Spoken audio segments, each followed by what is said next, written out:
Pemirsa, tim Rimau Batu, unit Reskrim Polsek Tanjung Batu kembali menunjukkan respons cepat dan ketegasannya dalam menjaga keamanan wilayah dengan mengamankan seorang pelaku residivis yang membawa senjata tajam.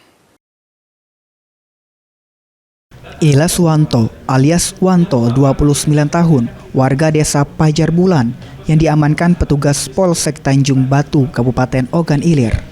Kasih Humas Polres Ogan Ilir AKP Herman membenarkan penangkapan Wanto, yang mana awalnya petugas mendapatkan laporan masyarakat yang melihat gerak-gerik tersangka yang mencurigakan berada di wilayah desa Tanjung Batu, seberang kecamatan Tanjung Batu, Ogan Ilir.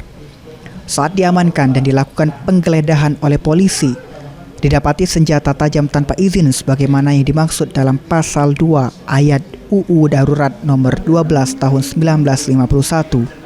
Untuk selanjutnya, tersangka beserta barang bukti langsung diamankan ke Polsek Tanjung Batu untuk menjalani proses hukum lebih lanjut. Ahmad Romawi, Paul TV.